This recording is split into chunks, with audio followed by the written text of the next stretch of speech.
అందరికీ నమస్కారం అండి. ఈరోజు కథ. అమ్మ, టిఫిన్ చేసి బల్ల మీద పెట్టేశాను. పెట్టేయమంటే మీకు వడ్డించే వెళ్తాను. చీకటి పడితే నేను ఒక్కతినే మళ్ళీ ఇంటికి వెళ్ళలేను. మీరు వెళ్ళమంటే నా మనవడికి ఫోన్ చేస్తాను. వాడొచ్చి బైక్ మీద తీసుకెళ్ళిపోతాడు. లేకపోతే నాకు ఆటోకు 100 రూపాయలు హోలు అంది వంట మనిషి నాంచారమ్మ ఈ మధ్య తాను నేర్చుకుంటున్న ఆంగ్ల భాషా పరిజ్ఞానాన్ని ప్రదర్శిస్తూ. మీరు వెళ్ళండి నాంచారమ్మ గారు, బావకి నేను పెడతానులేండి టిఫిను అంది మధురవాణి. ఆవిడ మనవడికి ఫోన్ చేయడం, 5 నిమిషాలలో ఆమె కుర్రాడు రావడం, పొద్దున్న 8ంటికి వస్తానమ్మగారు అని ఆవిడ బైక్ ఎక్కి వెళ్ళిపోవడం జరిగింది. ఇంకేమిటి కబుర్లు బావా అడిగింది మధురవాణి ఆవిడ వెళ్ళిపోయాక వెసులుబాటుగా బావ పక్కన కూర్చుని ముచ్చటగా అతన్ని చూస్తూ. ఏముంటాయి, ఊరు పొమ్మంటుంది, కాడు రమ్మంటుంది. అందరి సంగతి ఏమో కానీ నీ విషయంలో అది మాత్రం అబద్ధం బావా. నువ్వెప్పుడు మా ఎవర్ గ్రీన్ హీరోవే అంది మధురవాణి అందమైన పలువరస మరింతగా మెరుస్తుండగా. అంతా దేవుడి దయ అనుకో. కోడళ్ళు ఇద్దరూ నన్ను బాగా చూస్తారు మధుర. అయితే ఈ కోడలిని మెచ్చుకుంటే ఆ కోడలికి గుచ్చుకుంటుంది, ఆ కోడలను మెచ్చుకుంటే ఈ కోడలికి కాలుతుంది. పెద్ద కోడలు చాలా బాగా చూస్తుంది. ఇంట్లో అంతా ఆమెదే పెత్తనం. ఆమె కంటి చూపే శాసనం, నోటి మాటే చట్టం, అంత క్రమశిక్షణ. ఆ ఇంట్లో చీమ చిటుక్కుమన్నా ఆమె కనుసన్నల్లో జరగాల్సిందే. మీ అక్క నన్ను అడుగులకు మడుగులొత్తి ఎలా చూసిందో అదే పద్ధతిలో సమయం ప్రకారం నోటి ముందు ఉంచుతుంది. ఉదయం 6ంటికి కాఫీ, 7 గంటలకు రాగి జావా, అది లేదనుకో దాని స్థానంలో బ్రెడ్డు జాము, 8:30కి టిఫిను, సరిగ్గా 9:30కి పళ్ళ ముక్కలు. ఆ తర్వాత టీవీ చూస్తాను. 11ంటికి స్నానం చేసి కాసేపు దేవుడి పుస్తకాలు చదువుకుంటాను. 12 దాటాక భోజనం చేశాక ఏదో ఒక స్వీట్ తింటాను. కాసేపు చాగంటి వారి రామాయణం విని 2ంటికి పడుకుని 3:30కి లెగుస్తాను. సరిగ్గా 4ంటికి టీ, అది తాగి టీవీ ఆన్ చేస్తాను. 6కి 7కి మధ్య టిఫిన్ పెట్టేస్తారు. రాత్రి 9 గంటలకు 2 తెలుగు రాష్ట్రాల వార్తలు విని అప్పుడు పడుకుంటాను. ఎక్కడున్నా ఇది నా దినచర్య చెప్పాడు గిరీశం. ఏదో సాగితే పెళ్ళెందుకు పెదబావా అన్నట్టు. అంతా నీ అదృష్టం బావా. కూర్చున్న చోట నుంచి కదలకుండా అన్నీ నోటికి అందించిన మహా ఇల్లాలు అక్కయ్య. నిన్ను అలా తయారు చేసింది మా అక్క. మరి ఇప్పుడు పళ్ళు ఊడిపోయాయిగా. సపోటాలు, ముంజులు, యాపిలు ఇవి అన్నీ ఎలా తింటున్నావు? తొక్కలు వలిస్తేనే కానీ తినవుగా అనుమానంగా అడిగింది మధురవాణి తోలు సంచిలా వేలాడుతున్న బుగ్గ కింద చెయ్యి బోటుగా పెట్టుకుని. చెప్పానుగా, నా అలవాట్లని పెద్ద కొడలు చిన్న కొడుకు గౌరవిస్తారు. మీ అక్క బాటలోనే వాళ్ళిద్దరూ పాటిస్తారు కూడా. చిన్న కొడలు చదువుకుంది. వాళ్ళ ఇంట్లో ఉంటే ఈ పనులన్నీ నా చిన్న కొడుకు శ్రద్ధగా చేస్తాడు. సపోటాలు వలిసి గింజలు తీసేసి స్పూన్ వేసి ఇస్తారు. లేత ముంజలు తొక్క తీసి పంచదార కానీ గ్లూకోజ్ కానీ చల్లి ఇస్తారు. యాపిల్ కొబ్బరిలా కోరి ఇస్తారు. బొప్పాయి, పుచ్చకాయ, ఆనసకాయ ఇలాంటి పళ్ళన్నీ ఇంకా జ్యూస్ చేసి ఇస్తారు. ఇవన్నీ టీ తాగిన గంటకి రోజు ఒక్కొక్క ఐటెం. అందుకే ఈ వయసులో కూడా ఈ మాత్రం ఆరోగ్యంగా ఉన్నాననుకో అన్నారు గిరీశం మధురవాణి బుగ్గ చిదుముతూ. పోబావా, అక్కలా నేను మాత్రం అవేవి చేసి పెట్టలేను. ఎన్నాళ్ళ నుంచో అడుగుతుంటే ఇన్నాళ్లకు నా ఇంటికి వచ్చావు. ఉన్నంతలో నిన్ను జాగ్రత్తగా చూసుకుంటాను అంది అతను చిదిమిన చోట బుగ్గను సున్నితంగా రాసుకుంటూ. నీ సొట్ట గిన్నె బుగ్గల్లో మొదటి ముద్దు పెట్టింది ఎవరు? నిజం చెప్పు పోబావా. అన్నీ నా చాచ చెప్పిస్తావు. అప్పుడు నాకు 7వ సంవత్సరం. అమ్మతో మొట్టమొదటిసారి నేను వచ్చాను మీ ఇంటికి. ఆ రోజు నువ్వు మీ ఇంటి పెరట్లో చెట్టెక్కి జామకాయలు కోస్తున్నావు. ఆ రోజు నా పుట్టినరోజు కూడా. అవును, నాకు బాగా గుర్తుంది. నువ్వు ఎర్రని పెదాలతో, బెత్తడంచు ఉన్న ఆకుపచ్చని పట్టులంగా, బుట్ట చేతుల జాకెట్తో, 2 జడ కుచ్చులతో అచ్చు చిలకమ్మల చెట్టు కిందకు వచ్చి, బావా నాకు ఒక దోర జామకాయ కోసివవా అని అడిగావు. నేను అడిగింది ఇస్తేనే ఇస్తాను అన్నాను. ఏం కావాలి అని నువ్వు నన్ను అడిగావు. కిందకి వచ్చాక నేను ఏదడిగినా ఇవ్వాలి. నువ్వు ఇవ్వకపోతే నాకు ఎలా తీసుకోవాలో తెలుసులే అని నేను మంచి దూరకాయలు లాగు జేబుల్లో పెట్టుకుని వచ్చి నీ 2 చేతుల్లో చెరొకటి పెట్టాను. నాకు ఇస్తాననేది నాకు ఇవ్వు అన్నాను. 2 చేతుల్లోనూ కాయలున్నాయి, నువ్వే తీసుకో అన్నావు నువ్వు. అప్పుడు మొదటిసారి నీ కుడి బొగ్గ మీద బలమంతా ఉపయోగించి ముద్దు పెట్టి పారిపోయాను.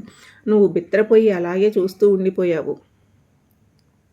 నేను అడుగుని ఇంటికి వచ్చేసరికి మా అమ్మ నిన్ను ఒళ్ళో పడుకోబెట్టుకుని అంటోంది, ఆ జామ సపోటా చెట్ల కిందకి వెళ్ళకే, కరెంటు చీమలు కండ చీమలు ఉంటాయి అని చిలక్కి చెప్పినట్టు చెప్పాను. చూడు బుగ్గ అంతా ఎలా ఎర్రగా కందిపోయిందో. ఇంకా జామకాయలు చేతుల్లోనే ఉంచుకున్నావు, తినవా అని అడిగింది మా అమ్మ.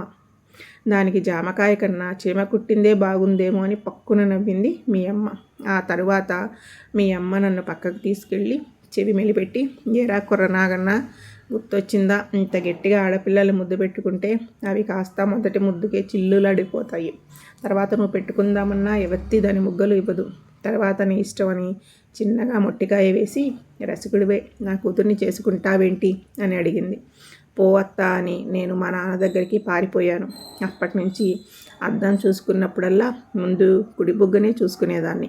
అబ్బా, నువ్వు అక్కడ ముద్దు పెడుతున్నట్టే ఉండేది అంది మధురవాణి. నిజం మధుర, నాకు కూడా. నేను ధైర్యం చేసి మొట్టమొదటిసారి ముద్దు పెట్టింది నీకే. చెట్టు దిగడం దగ్గర నుంచి నిన్ను ముద్దు పెట్టుకున్నంత వరకు నా గుండె కొట్టుకున్న శబ్దం నేను స్పష్టంగా విన్నాను తెలుసా. అందుకే నాకు అంత బాగా జ్ఞాపకం ఉంది. మధురవాణి చాలా దీర్ఘశ్వాస తీసుకుంది. ఏమిటో బావా, ఎన్నో ఊహించుకుంటూ ఆశపడతాం. ఇద్దరము చెరోవైపు చెదిరిపోయాం. ఇప్పుడు ఏమి అనుకుని ప్రయోజనం లేదు. కానీ ఒకటి మాత్రం నిజం మధుర. ఏమిటి బావా అది? ఈ ప్రపంచంలో తొలి అన్నది, మొదటిసారి తొలి అనుభవం ఎవరితో ఎప్పుడు ఎలా జరుగుతుందో దాని నిండా పవిత్రమైన ప్రేమ నిండి ఉంటుంది. ఎందుకంటే అది వయసు కోరికతోనో బులబాటం తీర్చుకోవాలన్న ఆశతోనో చేసే పని కాదు. ఈ కలయిక లోతులేమిటో తెలుసుకోవాలి. ఒకరికొకరు ఆ అనుభూతుల్ని నెమరవేసుకుంటూ భాగస్వామితో పంచుకోవాలి. నువ్వు నీ స్నేహితుడెవరో అన్నట్టు మహా జాతకుడివి బావా.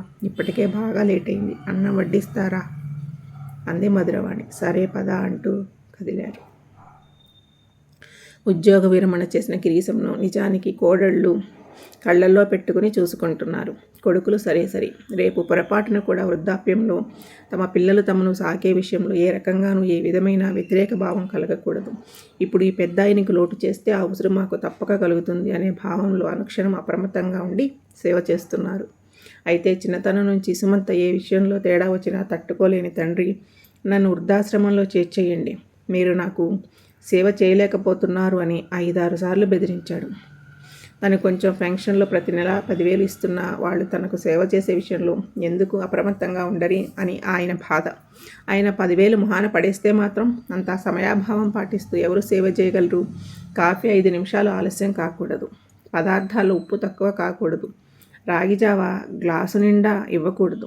పళ్ళు మొత్తం ఊడిపోయినా ఆయన తినే విధంగా పళ్ళన్నీ గుజ్జిగా చేసి కానీ కోరుగా చేసి కానీ తీసి గ్లూకోజ్ వేసి ఇవ్వాలి.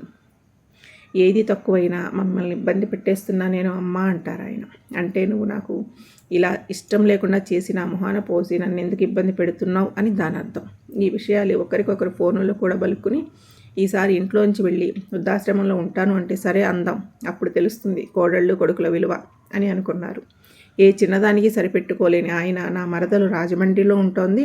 ఆవిడను కోడలు సరిగ్గా చూడదు. మేమిద్దరం వంట మనిషిని పెట్టుకొని మొత్తం ఖర్చు అయిన డబ్బు చిరసంగం వేసుకొని కాలక్షేపం చేసేస్తాం. మీరు మా గురించి ఇబ్బంది పడకండి అన్నారు గిరీశం. ఇదంతా మనం ఇబ్బంది పడుతున్నామని కాదు, 4 తరాలు చూసినా ఇంకా జీవితం మీద ఆశ చావక ఆయన ఇష్టం, మనమేం చేయగలం అనుకున్నారు కొడుకులు కోడళ్ళు. సరే మామయ్య, అస్తమాను రండి అంటే మాత్రం మీ అబ్బాయిలకి సెలవులు దొరకరు అన్నారు కోడళ్ళు. ఈ వయసులో 2 కొడుకులు ఉండి కూడా తండ్రిని చూడకుండా వదిలేశారు అని చుట్టాలు అందరూ అనుకుంటే మాకు అవి అప్రతిష్ట నాన్న, కొడుకులు వాపోయారు. అలా అనుకున్న వాళ్ళకి నిండా మీ మీద పడకుండా నేను చెబుతానురా సమాధానం, నన్ను రాజమండ్రిలో దించేసి రండి అన్నాడు గిరీశం. సరే నాన్న, మీ ఇష్టం, మీరు మంచి ముహూర్తం చూసుకోండి అన్నాడు కొడుకులు కోడళ్ళు. పుట్టిన క్షణం నుంచి తల్లి కళ్ళలో ఒత్తులు వేసుకుని పెంచిన తాను బతికి ఉన్నంతకాలం భార్య చేతిలో కీలుగొమ్మల బతికి ఆ పెళ్ళాం ఆడమన్నట్టుగా ఆడి తల్లి కష్టార్జితంతో కట్టుకున్న ఇల్లు ఆవిడ బతికి ఉండగానే తన పేరున రాయించేసుకున్న కొడుకు హఠాత్తుగా గుండెపోటుతో మరణించడం వల్ల తన ఇంట్లో తానే ఒక గదిలో ఉంటూ 5,000 రూపాయల అద్దె కోడలికి ఇచ్చుకుంటూ మనవరాల్ని చూసుకుని బతికీడుస్తున్న మధురవాణి బావ తెచ్చిన ప్రపోజల్కి ఒప్పుకుని ఇంట్లోంచి వచ్చేసి వేరే ఇల్లు అద్దెకు తీసుకుని సహజీవనం ప్రారంభించారు. అలా వారి కథ ప్రారంభమై నేటికి వారం రోజులు. ఈ వారం రోజుల్లో ఒకరి గురించి ఒకరికి పల్లంలోకి ప్రవహించే నీళ్లలాగా ప్రవహిస్తూనే ఉన్నాయి కబుర్లు. ఆ ప్రవాహంలో గిరీశం జోకులకి మధురవాణి సిగ్గుపడడం, కాఫీ టీలు అందించేటప్పుడు ఆవిడ చనువుగా ఆయన నెత్తి మీద చిన్నగా మొట్టడం, ఆయన ఆవిడ నడుము మడతల్లో చిన్నగా పొడవడం, నువ్వు చాలే బావా సరసం అని ఆవిడ తిప్పుకోవడాలు, ఈ వయసులో నువ్వు సిగ్గుపడితే విరిసిన కమలం ముడుచుకున్నట్టుగా భలేగా ఉన్నావు మధుర అని ఆయన ఆమె బుగ్గలు సాగదీయడం, సరిగ్గా వినపడడం లేదు నువ్వు చెప్పేది అని సింగిల్ కాట్ల మధ్య దూరం తగ్గించి రెండు ఒకటిగా 6x6 మంచంలాగా మారిపోవడం జరిగాయి. అకాల హోరున అకాల వర్షం భయమేస్తుంది భావ. అప్రయత్నంగా ఆమె తన గుండెల్లో గువ్వల్లా ఒదిగిపోవడం.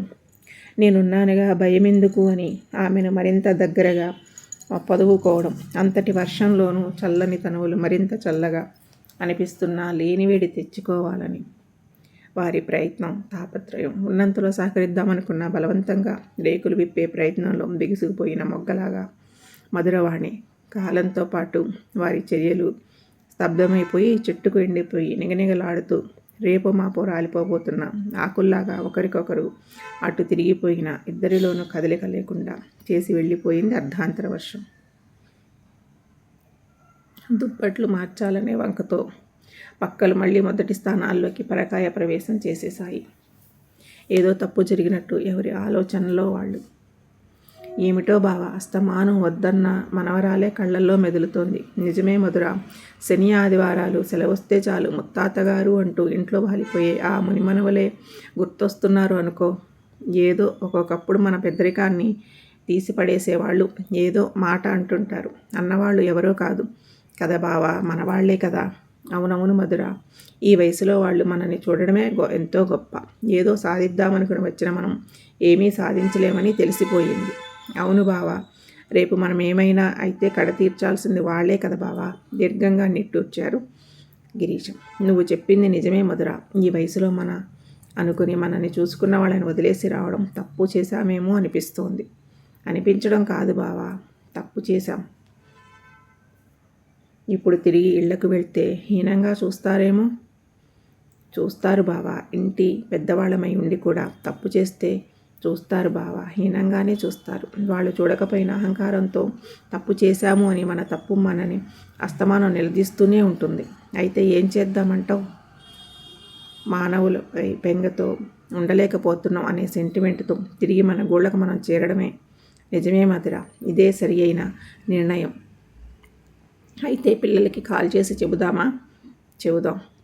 ఇద్దరూ ఒకరితో ఒకరు కూడబలుక్కుని వెళ్ళొస్తాను బావా, నీ ఆరోగ్యం జాగ్రత్త.